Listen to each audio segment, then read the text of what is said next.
네, 책으로 21쪽입니다. 21쪽. 네. 네, 21쪽. 지난 시간에 이어서 계속 설명을 하도록 하겠습니다. 믿음의 길이 보이시죠? 네, 믿음의 길이 이성적인 조명을 통한 길만큼 자기를 만족해 해주거나 흥미로운 길이 아니라는 것은 사실이다. 이건 우리 경험적으로 알 수 있는 부분이니까 다시 좀 정리하면 믿음의 길은 하나님을 아는 지식을 말씀하는 거고, 이성적인 조명을 통한 길은 하나님에 대한 지식을 말하는 부분이거든요. 네. 그래서 이제 하나님에 대한 지식 속에서 내가 하나님을 찾아갈 거냐, 아니면 하나님께서 조명해 주신 그 길을 따라서 걸어갈 거냐, 그 이야기를 한다, 그런 부분입니다. 그런데 자기를 만족해 주거나 흥미로운 길은 아니라는 길이에요. 이게 믿음의 길이. 이유는 여러 가지가 있습니다만, 처음 핵심을 경험해서 진보해가는 그 과정 속에서 설명하는 부분이니까 이렇게 이해하시면 되십니다. 성령께서 조명해 주실 때는 문제가 없는데, 성령께서 조명을 늦게 해 주실 때, 그때는 좀 답답한 마음이 들어올 수가 있잖아요. 어떻게 해야 될지 모를 수가 있잖아요. 그래서 자기를 만족해 주거나 흥미로운 길이 아니라고 말씀을 드리는 거예요. 그러니까 성령의 조명하심을 받는 과정 속에서 하나님의 주권이죠. 하나님께서 빨리 당신을 나타내실 때가 있고, 하나님은 늦게 나타내실 때가 있으시니까. 근데 육체편에서는 하나님께서 늦게 나타나시면 마음이 힘들다, 그런 부분입니다. 그거를 공고함이라 부릅니다. 우리는 이미 메마름이라는 단어도 알고 있고, 영혼의 어두운 밤도 알고 있습니다. 영혼의 어두운 밤은 혼이 겪는 거니까. 그래서 그 다음 말씀하는 거예요. 사실 믿음의 길은 때로 매우 뭐란 거죠? 건조하기도 하다. 당신의 생각들은 정처 없이 헤매며 당신은 그것들을 해결할 아무 재간도 없을 때가 있을 것이다. 사람들 안에는 커다란 차이점들이 있다는 것을 제발 인식해 주기 바란다. 예를 들어서 어떤 사람들은 다른 사람들보다 쾌락에 더욱 민감하다. 요 전에 저희들이 배우셨잖아요. 육신의 종력, 안목의 종력, 이생의 자랑. 네, 세 가지는 다 있는데 사람들에 따라서 두드러진 부분이 다르게 나타난다, 그런 부분입니다. 그래서 어떤 사람들은 다른 사람들보다 쾌락에 더욱 민감하다. 이 육신의 경력을 말하겠죠. 이것은 성령으로 인도함을 받는 사람들에게도 똑같다. 어떤 신자들은 매우 감정적이며 대단한 열정을 가지고 있는 것처럼 보인다. 하지만 그럼에도 불구하고 그들이 내면 깊은 곳에 주님이 계시는 다른 어떤 사람들보다 더 뭐란 거죠? 열정적이라고 말할 수는 없다. 근데 사실 이런 고백들은 깨달아야만 가능합니다. 깨닫지 않고는 알 수가 없습니다. 그래서 쉽게, 이 공과를 쉽게 이해할 수 있는 부분이 빌립보서 3장에서 사도 바울의 고백입니다. 사도 바울이 그러잖아요. 예수님을 알지 못했을 때는 하나님을 향한 열심이 있었는데 그 열심이 잘못된 방향으로 나타났다고 표현하잖아요. 네, 그렇게 이해하시면 됩니다. 이게 자기를 향한 열심이냐, 그 다음에요, 하나님을 향한 열심이냐. 그러니까 내면으로 들어가는 것은 하나님을 향한 열심이고, 밖으로 나가는 것은요, 자기를 향한 열심이다, 그런 부분입니다. 하여튼 사도 바울이 다메섹 도상에서 주님을 만나기 전의 모습과 주님 만난 이후의 모습들을 생각하시면 금방 이해가 되십니다. 그러한 사람들은 자기의 외적 기질을 절제하며 그러한 감정들이 시들게 내버려 두어야 한다. 이것은 그러한 감정들이 주님을 위한 사랑으로 불타오르고 있는 것 같을 때에도 마찬가지다. 다른 신자들은 그리스도와 관계된 것들에 경직되어 있고 무감각하게 보임으로써 완전히 육체에 속한 사람처럼 보일 수도 있다. 하지만 때로 그런 사람들의 영적인 깊은 곳에서는 그들을 자라게 해주는 미묘한 어떤 것이 있을 수 있다. 저희들은 계속해서 자아발견, 자아파스를 통해서 내 자신의 육체를 깨닫고 있으니까 이 정도만 읽어도 금방 이해할 수 있을 것이라 여겨집니다. 그러한 사람들과 주님의 만남은 훨씬 간결하고 농축된 형태를 띌 수 있다.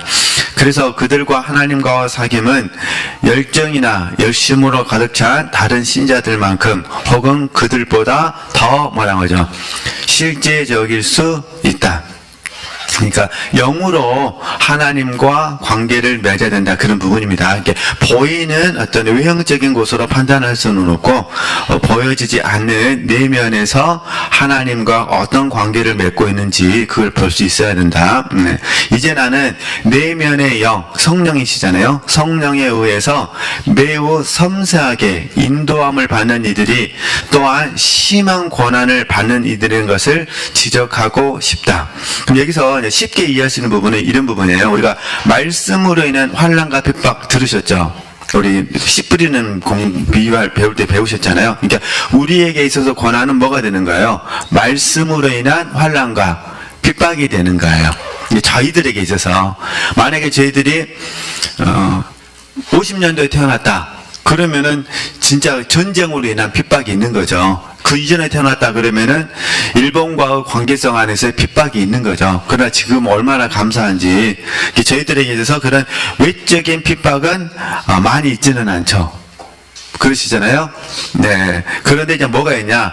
말씀으로 인한 환난과 핍박이 있다, 그런 부분이에요. 하나님의 말씀으로 인한 환난과 핍박.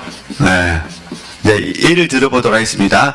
가장 쉽게 예를 들면 금방 알 수 있으니까 마음속에 없는 데 있다라고 생각하는 겁니다. 없는 데 있다라고. 마음속에 미워하는 사람이 있습니다. 미워하는 사람이 있어요. 근데 성령께서 조명하셔가지고 하나님을 사랑하는 마음으로 그를 긍휼히 여기라고 만약에 감동을 주셨다고 생각해 보도록 하겠습니다. 하나님께서 그 사람을 어떻게 여기라고요? 긍휼히 여기라고. 그러면 미워하는 것은 자아예요. 그죠? 어떤 분들에게 미워하는 건 소욕이에요. 어떤 분들은 자아 때문에 미워하고 어떤 분들은 소욕 때문에 미워해요. 주로 이제 소욕 때문에 미워하는 거는 내가 원하는 대로 안 해줄 때, 내가 하라는 건 안 하고 하지 말라는 것은 할 때, 그때 이제 미움 쓰니까 또 이상하니까 말 좀 바꾸겠습니다. 불편해지죠. 그러시죠? 네. 그러니까 자아 때문에 불편하기도 하고, 그 다음에요, 소욕 때문에 불편하기도 해요. 자아 때문에 불편하는 이유는 내 생각과 다르기 때문에, 내 마음과 다르기 때문에, 내 뜻과 다르기 때문에 불편한 거예요. 근데 이제 소욕은 내가 원하는 대로 안 해주기 때문에, 내가 원하지 않은 것을 안 해야 되는데 내가 원하지 않은 것을 하기 때문에, 그 보편적으로 우리끼리 이렇게 말하죠. 왜 당신은 하라는 것은 안 하고 하지 말라는 것은 해? 이럴 때 이제 주로 이제 소욕으로 설명하죠. 자아와 소욕 때문에. 근데 이 와중에서 하나님께서 감동을 주셔가지고 계속 불편해라 하면은 불편하시면 됩니다. 근데 하나님께서 그렇게 하지 않으시고 뭐 하시면은 긍휼히 여기라 하면, 그죠? 긍휼히 여기라 하면 하나님 말씀이 주어졌잖아요. 긍휼히 여기라는 마음을 내가 아멘으로 받았어요. 일단은 단 마음으로 받았습니다. 단 마음으로 받았는데, 근데 단 마음으로 받는 게 목적은 아니잖아요. 우리는 아니까 머물러 나가야 되잖아요. 그래서 어떻게 해야 돼? 진짜로 단 마음으로 받고 그를 긍휼히 여겨야 되잖아요. 긍휼히 여기려고 하는 현장이 있죠. 마음에서는 단 마음으로 받았다는 거는 내 마음 속에서는 그거 불쌍한 거예요. 근데 이제 그걸 이제 표현하려고 하면은 현장이 있잖아요, 현장. 딱 사건 속에서 바라보니까 다시 국률의 마음이 싹 없어져 버리는 거예요. 그러면 이제 누가 힘들죠? 그가 힘들까요? 내가 힘들까요? 내가 힘들죠. 그게 말씀으로 인한 환난과 핍박이에요. 마음의 고통이 얼마나 큰지 그러잖아요. 이게 말씀으로 인한 환난과 핍박이 우리에게 주어지는 부분이죠. 이렇게 이해하시면 된다, 그런 부분입니다. 그러니까 근데 우리는 원하잖아요. 말씀의 실제 하나님께서 국리를 여기하시면 당연히 어떻게 여기고 싶어요? 딱 아멘하고 실제에 대해서 글을 보면 국률이 막 흘러 넘쳐야 되잖아요. 우리가 원하는 실제는 이거잖아요. 근데 사실은 이럴 수도 있고 이러지 않을 수도 있습니다. 하나님께서 한 번 정도는 정말로 진짜 국률의 마음을 폭포수처럼 경험시켜 주십니다. 그러나 그 다음부터는요, 안 그렇습니다. 그럼 그 다음부터는 어떻게 하라는 거예요? 잘 아시는 것처럼 영으로서 몸을 쳐서 복종시켜. 순종하려면 뭘 하셔야 돼요? 선택하려면 어떻게 하셔야 돼요? 분별. 이 훈련을 시키시는 거죠. 은혜로 국률을 경험시켜 주기도 하시고, 또 한편으로는요, 분별과 선택을 통해서 뭐하게 내가 순종하게 하시죠. 그래서 이제 예를 들면 이런 부분이에요. 한 번 안에 확 경험시켜 주신 거는 홍해 사건. 그러죠? 그 다음에 분별하고 선택해서 순종하는 건요, 요단강 사건. 그러니까 하나님께서는 우리에게 한 번 정도는 국률의 마음을 주시더라도 그 다음부터는 어떻게 살기를 원하시는 거예요? 요단강을 건너기를 원하시는 거예요. 믿음으로 살기를 원하시는 거예요. 이게 다 믿음으로 사는 거잖아요. 근데 하나님의 말씀을 믿고 순종하는 거니까 말씀을 분별하고 말씀을 선택하고 말씀에 뭐 하는 거죠? 순종하는 거잖아요. 이 삶을 하나님은 살기를 원하신다. 근데 이 삶을 사는 과정 속에서는 우리에게 부득불 어쩔 수 없이 뭐가 있어요? 말씀으로 인한 환난과 핍박이 있습니다. 이 부분이 저에게 나올 지체들에게 어떻게 다가오느냐? 심한 뭐라는 거죠? 고난으로 다가온다는 거야. 심한 고난으로. 네. 근데 지금은 옛날만큼 많지는 않으실 거예요. 초창기에는 많았지만. 그래서 시험과 환난의 시기에 이러한 신자들은 다른 사람들보다 더 뭐라는 거죠? 큰 고통을 당한다. 왜 다른 사람들보다 더 큰 고통을 당할까요? 간단해요. 다른 사람들은 무시해버리니까. 그러잖아요. 다른 사람들은 하나님께서 내게 긍휼히 여기는 마음을 주셨을 때 그 마음을 무시해버리면 되는 거예요. 눈은 눈, 이는 이. 그냥 내가 하고 싶은 대로 하면 되는 거예요. 근데 우리는 이제 이해되시겠죠? 이러지도 못하고 저러지도 못하는 거예요.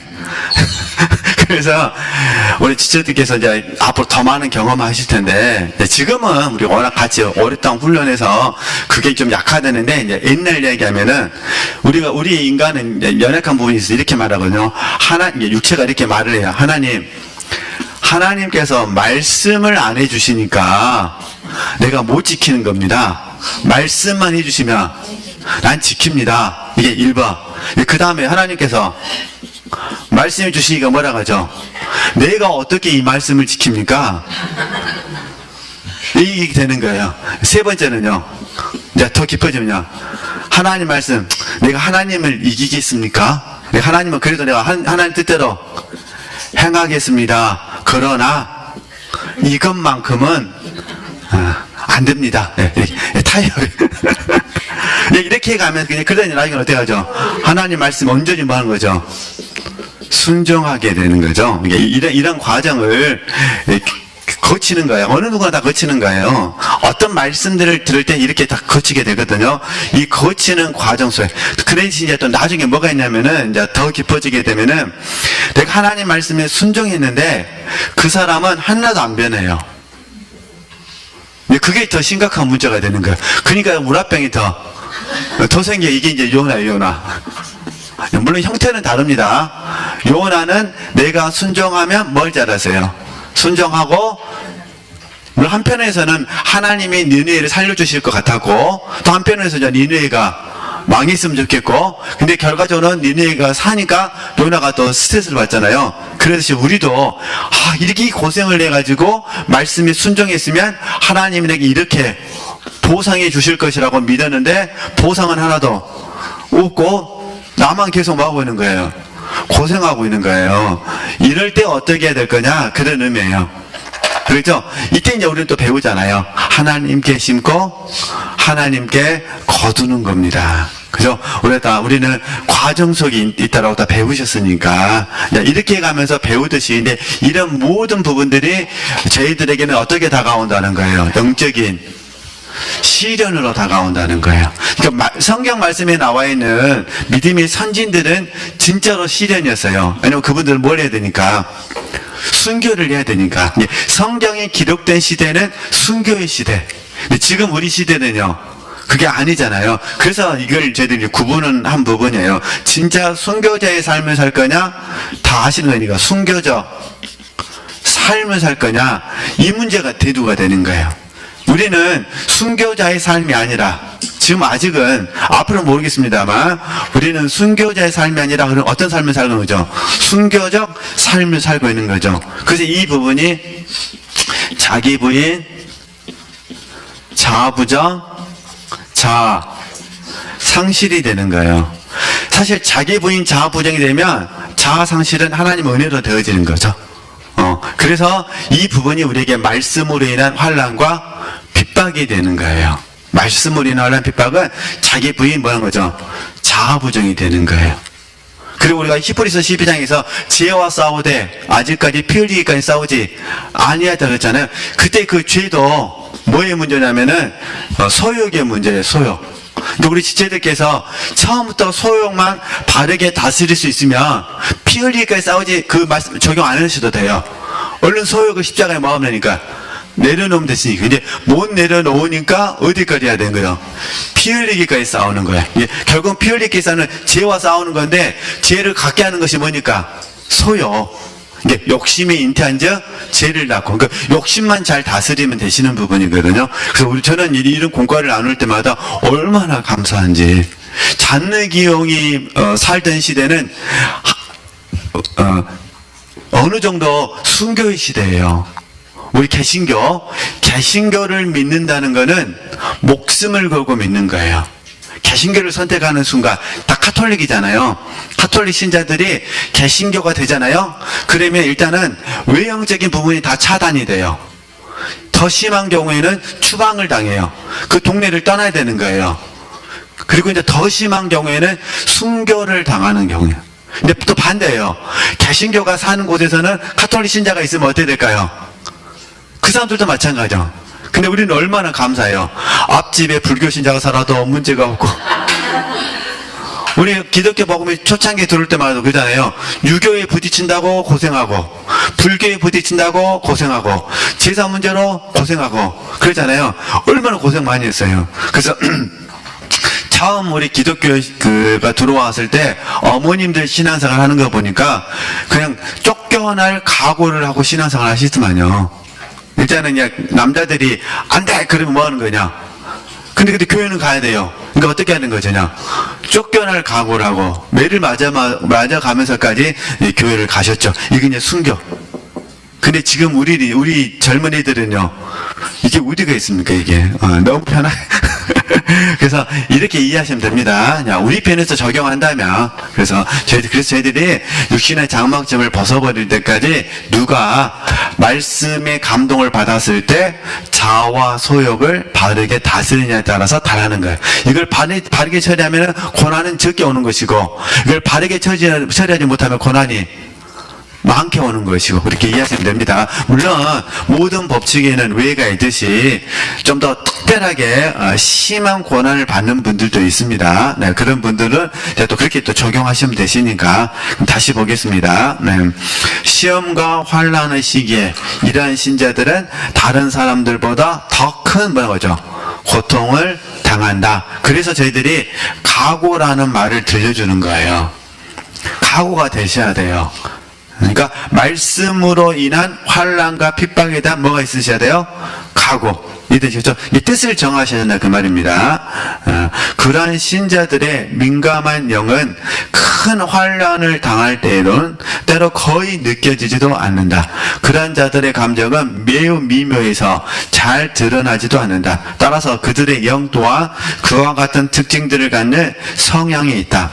우리는 그러한 그리스도인들에 관해서 그들은 외향적이고 활동적인 영 대신에 섬세한 영을 가지고 있다고 말할 수 있을 것이다. 그러한 사람들은 냉철하고 무감각해 보이지만 매우 안정적이다. 그럼에도 불구하고 그러한 사람들의 문제들은 다른 모든 사람들에게 오는 것과 똑같이 임한다는 것을 분명히 말하죠. 알아야 하는 게 문제는 다 있는 거예요. 어떻게 다루느냐의 문제는 거죠. 그들은 충동적으로 어떤 일을 하지는 않지만 자연인으로서는 열정주의자들과 뒤지지 않는 만큼의 일들을 행한다. 그들은 숨겨진 영이 느껴지지 않을 만큼 섬세하게 움직일 때 그러한 움직임을 인식하지 못할 수도 있다. 따라서 그들은 훈련을 통해 준비되어 있지 않으면 적을 대항해 나갈 수 없다. 그럼에도 불구하고 그러한 신자들은 종종 다른 사람들보다 더 위대한 충성심을 가지고 있다. 베드로와 요한 사이의 명확한 차이점을 상기해보라. 베드로는 특별한 열정으로 충만한 것처럼 보였지만 한 소녀의 소리에 무너져 내렸다. 요한은 자기 안에서 진행되어지고 있는 것들을 밖으로 표출되진 않았지만 끝까지 말한 거죠. 충성스러운 자로 남아있었다. 이렇게 표현한 이유는 예수님이 십자가에 못 박히실 때 누가 있었다는 거죠? 요한이 있었잖아요. 그래서 예수님께서 그러잖아요. 내 어머니다 이렇게 말씀하시잖아요. 네, 그 말하는 겁니다. 그렇다면 당신은 이제 다음과 같은 질문을 하고 싶을 것이다. 어떤 사람이 강한 어떤 이끌림이 없어도 계속해서 앞으로 나아간다면 그 사람이 정말로 하나님을 따르는 자인가? 내 대답은 그렇다. 이다. 그 사람은 보이는 것들로 가득 찬 어떤 사람들보다 훨씬 더 진실되게 하나님의 뜻을 행하고 있다. 그 사람은 자신이 하나님의 뜻을 행하고 있다는 것을 아는 만족함은 느끼지 못할지 모른다. 하지만 주님의 뜻이 그 사람의 가장 깊은 부분에 지워지지 않는 글씨로 새겨져 있다. 따라서 그 사람은 온전히 자기를 포기하는 삶을 살아갈 것이다. 그 사람은 하나님의 만지심과 자기 영의 영향을 받으면서 꾸준히 성장해 나갈 것이다. 그 사람은 믿음으로 한 방향에서 다른 방향으로 전진해 나갈 것이다. 특히 그가 메마름과 하나님의 임재 의식 사이를 오갈 때에, 이건 저희들이 너무 잘 하시는 말씀이에요. 메마름과 하나님의 임재 의식 사이를 오갈 때, 이게 상승과 하강 많이 들으셨잖아요. 그 부분입니다. 상승과 하강. 그 메마름은 하나님의 부재, 그러니까 하나님의 임재, 하나님의 임재와 하나님의 뭐라고 하죠? 부재, 상승과 하강 이렇게 오갈 때에 더 확실히 드러나는 것은 뭐라는 거죠? 믿음일 것이다. 그래서 믿음. 네, 이 부분은 이제 저희들이 처음에 훈련받는 과정 속에서도 경험했고 또 도중 다 경험시키십니다. 하나님께서는. 그래서 이제 이 부분을 이제 포괄적인 개념으로 설명하면 이런 부분이요. 믿음이니까 하나님을 의지하고, 그죠? 하나님을 신뢰하고, 하나님을 뭐라고 하죠? 의뢰하고, 이게 다 모두 포함되어 있는 거예요. 이렇게 믿고, 믿음의 의미 안에 의지한, 이렇게 하나님의 능력을 의지하는 거죠. 하나님의 능력을 믿는 거니까. 그 다음에 신뢰는 잘 아시잖아요. 하나님의 선하심, 관계 안에서. 그리고 의뢰는요, 영육과 안에 범사에 하나님을 의뢰한다는 거예요. 그래서 하나님의 임재가 인식되어져도 우리가 이렇게 믿음을 드리고, 하나님의 임재가 인식되지 않아도, 이게 부재잖아요. 인식되지 않아도 우리가 하나님을 믿고 이 길을 걸어가야 된다. 그런 의미입니다. 네. 저도 옛날에 훈련 받을 때 보니까 이런 현상들이 있더라고요. 성령 하나님께서 제게 말씀을 깨닫게 해주시면은 굉장히 기뻐하는 거예요. 근데 성령께서 저 말씀을 읽고 있는데 말씀을 깨닫게 하지 않으면은 뭐 하는 거죠? 그냥 공부하는 거예요. 그냥 공부해도 재밌어요. 성경 공부하는 거니까. 근데 뭐는 없어요? 영적인 깨달음이 없어요. 그거 한번 우리 시체들이 눈이 날려와서 제 말이 사실인가 안 사실인가를 경험하고 싶으시면은 그 앞집에 있는, 아니 앞집은, 하여튼 동네에 계신 도서관에 가셔서 아침 한 9시부터 앉으셔가지고 저녁 5시까지 성경만 한번 공부해 보세요. 그게 얼마나 힘든 건지를 뼈저리게 느끼실 거예요. 처음에는요, 좋아요. 근데 이해되시죠? 나중에 이제 또 날씨가 더워지고 이러면요, 성경책 읽고 있는데 글자가 희미해 보이면서 좋아요, 좋아. 깨달음을 얻고 뭐만 있을 때? 깨달음을 얻고 그냥 읽어야 되니까 그러잖아요.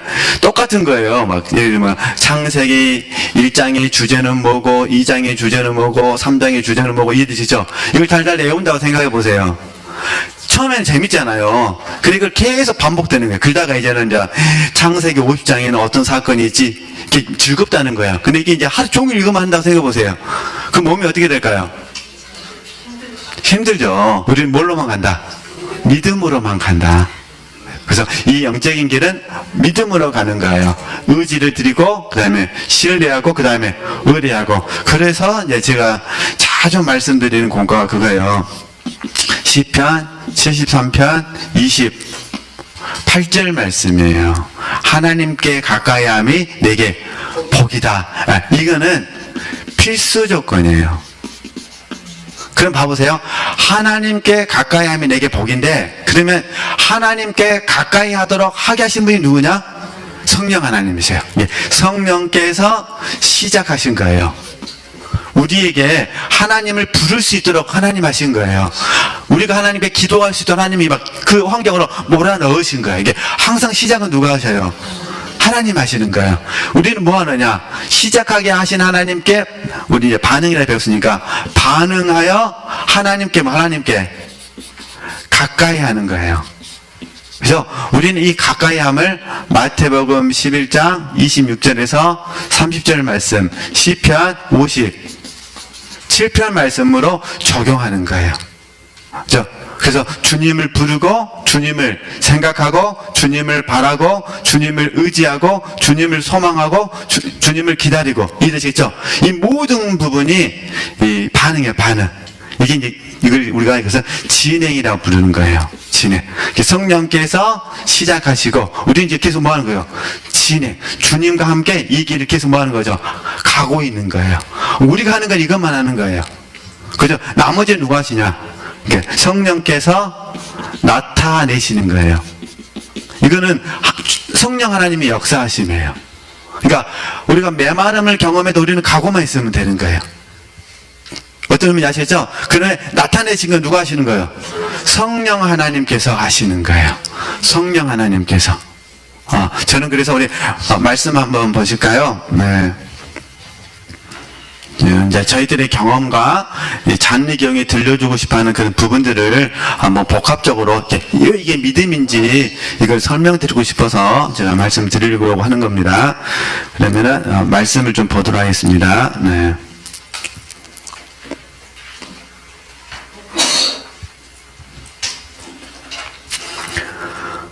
데살로니가후서 2장 16절에서 17절 말씀.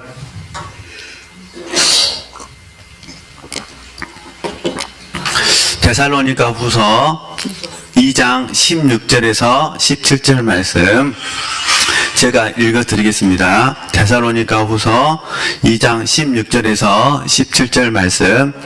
우리 주 예수 그리스도와 우리를 사랑하시고 영원한 위로와 좋은 소망을 은혜로 주신 하나님 우리 아버지께서 너희 마음을 뭐 해주시고 이루어 주시고, 그러니까 우리 주님과 우리 하나님께서 우리 마음을 뭐 해주시는 거예요? 이루어 주시는 거예요. 근데 하나님은 어떤 하나님이냐? 영원한 위로를 우리에게 주신 하나님이세요. 그러니까 너희 마음을 이루하시고, 영원한 위로는 누구시냐? 성령 하나님. 그죠? 이게 삼일째 하나님께서 저와 여러분의 마음을 뭐 해주신 거예요? 이루어 주시는 거예요. 모든 선한 일과 말에 굳건하게 하시기를 원하노라. 그러니까 마음도 이루어 주시고 모든 선한 일과 말에도 뭐 해주시고 굳건하게 해주시고 이렇게 이해하시면 됩니다. 그런데 이제 우리는 뭐 이런 말씀들을 많이 듣기보다는 야고보서 1장 2절에서 4절 말씀. 자, 봐보세요. 이제 지금 우리 말씀의 실제를 같이 적용해 보는 겁니다. 야고보서 1장 2절에서 4절 말씀, 로마서 5장 3절에서 4절 말씀이 더 우리에게 친숙하죠. 이 말씀으로 많이 훈련했으니까 그러잖아요. 그러니까 너희가 여러 가지 시험을 만나거든 온전히 기쁘게 여기라. 그 다음에 이제 로마서 5장 3절에서 4절 말씀.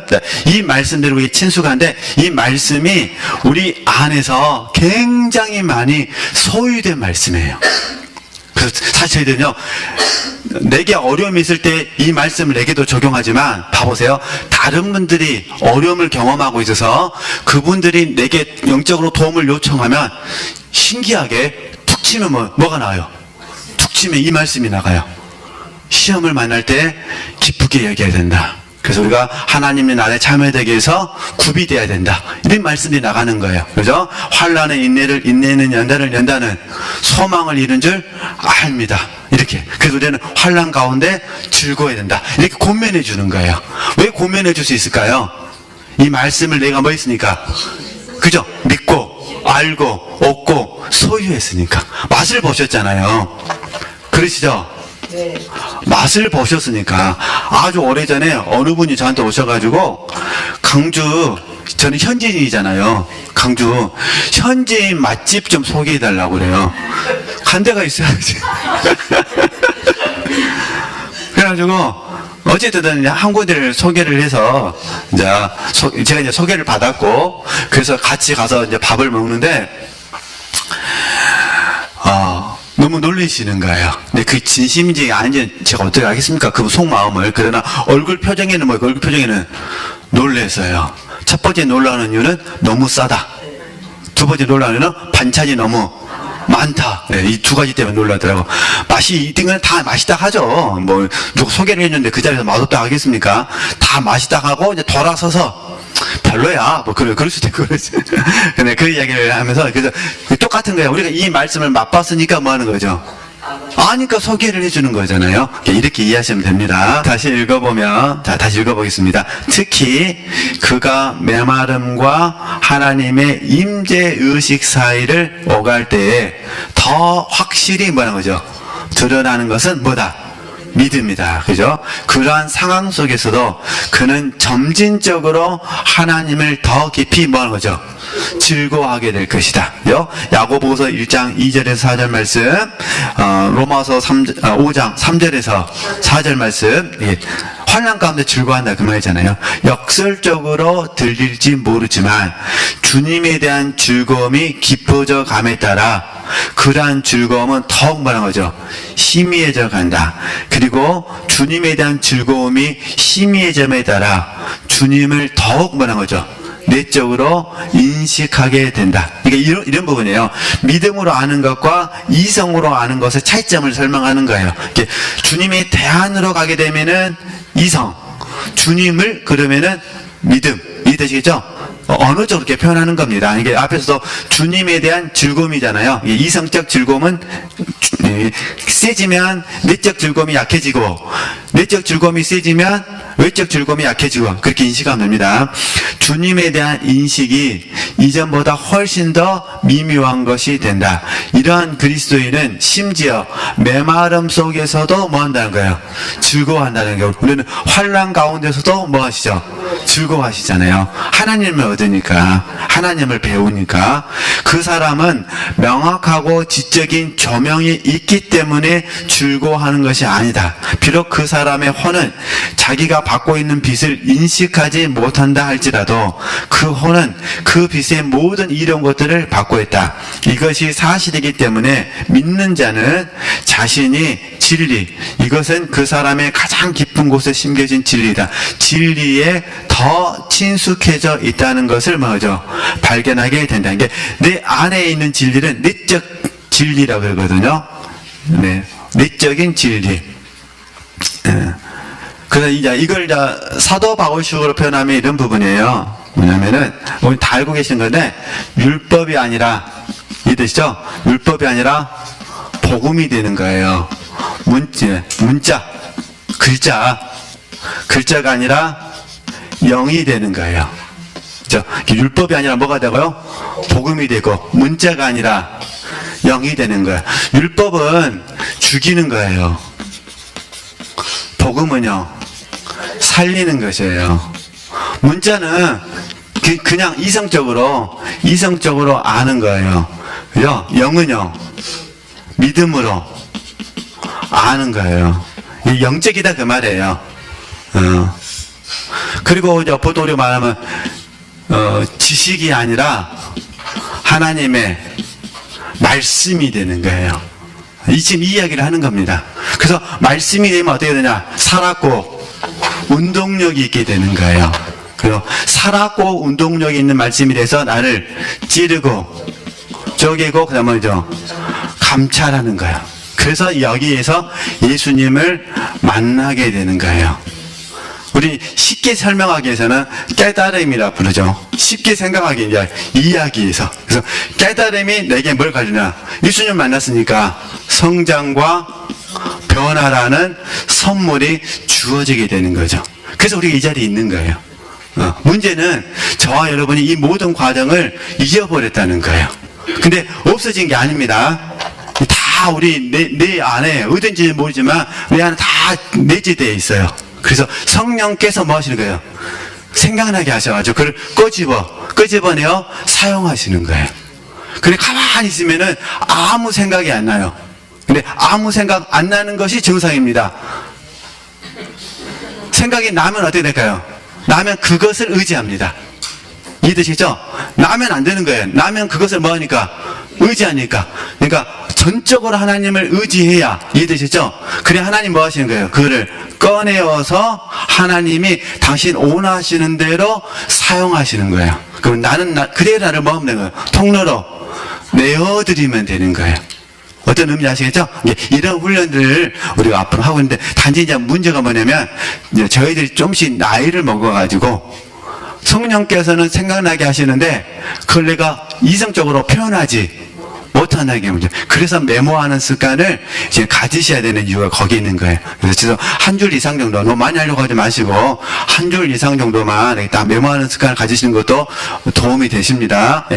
내가 그것을 의지하는 것이 아니기 때문에, 네, 이렇게, 이런 차이점들이 있다는 거, 그걸 이해하시면 되시고요. 네, 이러한 친숙함으로 인하여 그 사람은 자기 안에 있는 모든 것을 하나님의 뜻에 뭐하는 거죠? 복종하게 된다. 그러면 이제 불러드릴게요. 하나님의 뜻이 나의 목적이 되는 거예요. 이게 쉽게 말해서 하나님의 뜻이 가장 뭐하다? 중요하다 그 말이에요. 내게 가장 중요한 것은 하나님의 뜻이다. 그죠? 근데 이제 문제는 우리가 이 하나님의 뜻을 목적하는 과정 속에서 온전함을 향해서 나아가느냐, 그러지 못하나의 문제야. 그래서 그 복종이라는 단어 옆에다가 완전한 복종 쓰시면 되시는 거예요. 근데 우리가 온전하냐고 물어보면 아무도 온전하다고 말을 못합니다. 근데 우리는 이렇게 말할 수 있습니다. 온전한 목적을 향하여 달려갑니다. 그죠? 그럼 이제 좀 말을 바꿔서 누군가 저한테 물어볼 수가 있어요. 아니, 목사님은 평생을 영성훈련하는데 아직도 계속 하셔야 됩니까? 라고 질문하면 저 뭐라 할까요? 저는 아직도 배가 고픕니다. 이해되시겠죠? 왜냐면 온전한 복종을 하지 못하니까. 그러니까 아직도 가야 할 길, 온전함을 향해서 나는 이 길을 걸어갈 수밖에 없습니다. 이렇게 하는 거죠. 네, 그걸 이해하시면 됩니다. 그 결과 하나님의 뜻은 점진적으로, 이게 중요합니다. 점진적으로 그에게 뭐죠? 더욱 뭐해진다? 친숙해질 것이다. 그래서 말씀 불러드릴게요. 잘 아시는 말씀이니까 로마서 8장 15절에서 27절, 로마서 8장 15절에서 27절, 그 다음에 끊고, 그 다음에 요한복음 8장 32절 말씀, 요한복음 8장 32절 말씀. 그래서 이제 제가 좋아하는 단어는 뭐냐면은 점점 더, 제가 좋아하는 단어예요. 제가 좋아하는 단어. 그러니까 예수님을 알잖아요. 근데 이제 제가 전에 이렇게 표현해요. 예수님을 더 많이 이해되시죠? 알기를 원합니다. 네, 네. 이제 제가 즐겨 표현하는 부분이에요. 저도 날마다 예수님을 더 많이 알아야 돼요. 더 이해되시죠? 그러니까 뭐 점점 더를 넣으시든 또 더 많이 해서 더 하시든 우리는 그래서 이제 어떤 분들은 더욱이란 말을 좋아할 수도 있겠죠. 예수님을 더욱 알기를 원합니다. 예수님을 더욱 알도록 힘쓰겠습니다. 이렇게 하시는 거죠. 그러니까 저희들이 지금까지 쭉 달려와서 예수님을 알았어요. 얼마나 감사해요. 이게 지금까지 예수님을 아는 것에 대해서 뭐 하시고 감사하시고, 지금 오늘 알게 된 것에 뭐 하시고 감사하시고, 내일 알게 될 것을 감사하고 소망하시고, 이렇게 적용하는 거예요. 그래서 우리는 계속해서 예수님을 더 많이, 이것을 이제 통틀어서 이제 친밀함이라고 부르죠. 친밀함. 이 친밀함의 결정체가 혼인잔치예요. 그렇겠죠? 친밀함이 많아져야 혼인잔치가 더 좋아지는 거예요. 이게 친밀함이 없는 상태에서 혼인잔치를 기대한다는 것은 말이 되지 않는 거예요. 그러니까 내적으로 내가 아는 거예요. 주님과, 내 안에 계신 주님과 친밀함을 추구하게 되면 자연스럽게 나는 어디를 바라보는 거예요? 혼인잔치를 하게 돼. 이게 고린도전서 13장 12절 말씀이에요. 지금은 우리가 거울로 보는 것 같이 희미하잖아요. 알다가도 모르고 또 몰랐다가도 알고 희미해요. 그러나 그때에는 얼굴과 얼굴을 보는 것 같이 압니다 그러잖아요. 혼인잔치. 그래서 이렇게 아시고 오늘은